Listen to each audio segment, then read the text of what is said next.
لما اجي اتكلم عن مسلسل سفاح الجيزه مفيش في خيالي حاجه بتيجي غير هي جمله واحده، وهي جمله ليه كده؟ ليه احمد فهمي بيعمل ادوار اللايت كوميدي اللي ما بتضحكش حد غيره؟ لان في حاجه كمان لازم تكون انت عارفها، ان حتى الافواره في الاداء لها دور في الدراما، ومسلسل سفاح الجيزه هو المسلسل المقبض اللي انت هتحبه. هحكي لك. انا هعمل لك اللي انت عايزاه.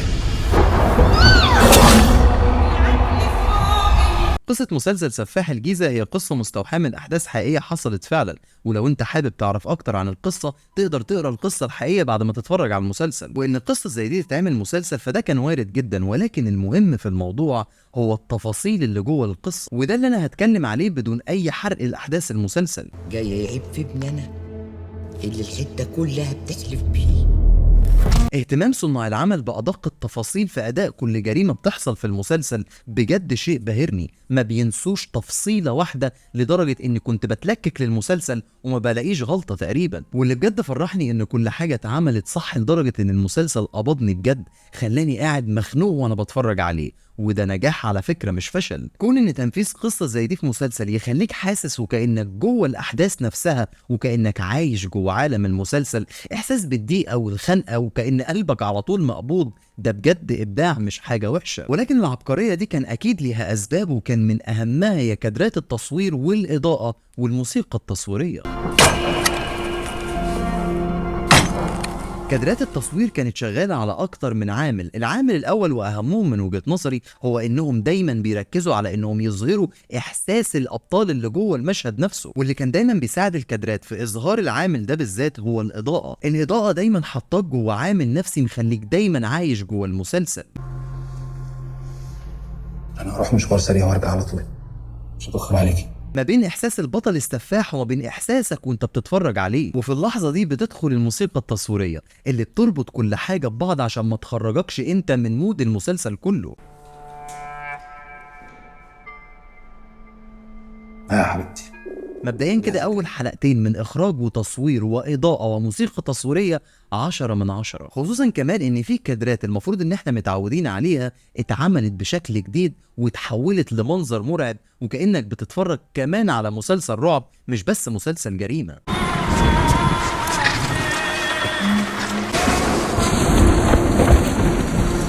ولكن مهما كان طاقم العمل اللي ورا الكاميرا كويس، فالمسلسل مش هيطلع حلو غير بالأداء التمثيلي لأبطاله. وهنا هنبدأ بأداء الأبطال نفسهم. انا دلوقتي بكلمك على ابنك، ماله يا حبيبتي؟ ماله عشان بيصرف على عمته؟ ايه اللي مزعلك في كده؟ خلينا ده نبدأ انت بالفنانة اللي أنا فرحت أول ما شفتها، وهي الفنانة القديرة ميمي جمال. الفنانة القديرة ميمي جمال هي مثال حي على إن الموهبة ملهاش عمر ينتهي فيه، وفي نفس الوقت لا بتنتهي بتعب ولا بعامل سن. وبرغم ان دورها تقريبا انتهى في اول حلقتين بس، الا ان وجودها بجد فرحني واكيد فرح ناس كتير، ده غير انها بجد انسانة موهوبة. يا حبيبتي انت بتعملي فينا كده ليه؟ حرام عليكي.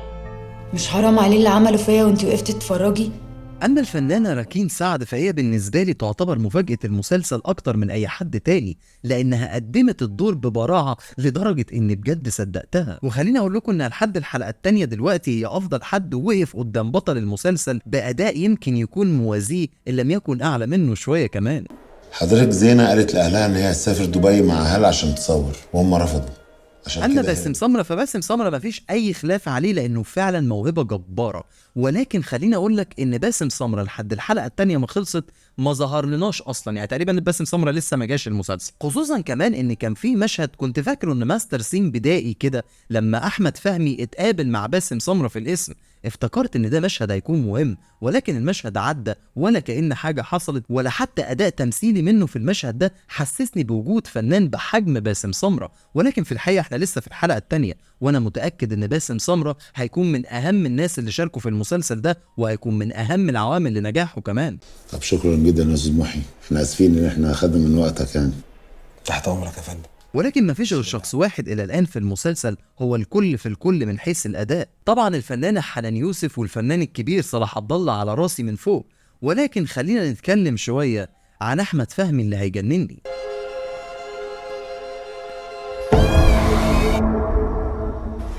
خليني اقول لك ان احمد فهمي بيثبت مقولة ان حتى افورة الاداء لها مكان في الدراما. ما ينفعش اجامل واقول ان احمد فهمي اداؤه المرة دي بجد مش اوفر وانه امتلك الشخصية صح والكلام اللي اي حد ممكن يطلع يقوله، لان خليني اقول لك برضو ان افورة الاداء لها دور في الدراما، ولكن لما يتوظف صح يعمل شخصية باداء جبار برغم انه ممكن نقول عليه اوفر. اي كلام. اسالي اي حد معدي كده هيقول لك انك حاسه بحاجه من ناحيتي. خليني اقول لكم ان انا شفت مشهد يعتبر هو من افضل مشاهد احمد فهمي في حياته ان لم يكن هو الافضل لحد النهارده، وهو مشهد من المشاهد اللي جمعته بحنان يوسف اللي قايمه بدور والدته في المسلسل، ما بين طريقه مشيه وما بين التحكم في انفعالات الوش وما بين التحكم في طبقه صوت دايما ثابته، كان ظهور عامل الخلل النفسي دايما واضح على احمد فهمي في المسلسل، وكأن احمد فهمي بيحاول بكل قدرته انه يمتلك الشخصيه، واللي انا شايفه لحد دلوقتي انه ممتلكها 10/10 لدرجه انه بجد هيخليك تحس ان انت جوه المسلسل نفسه وانك قاعد معاهم جوه الاوضه. عملت الكولدير؟ عملته.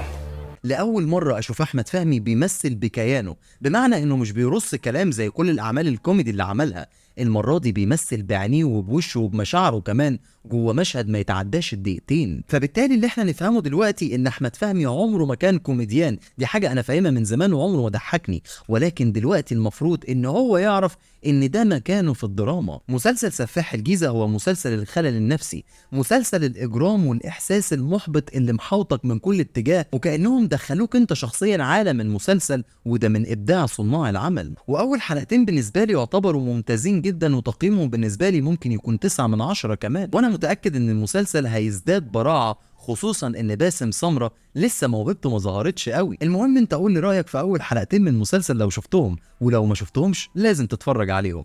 مستني رايكم في التعليقات، اشوفكم الفيديو الجاي. انا هعمل لك اللي انت عايزاه.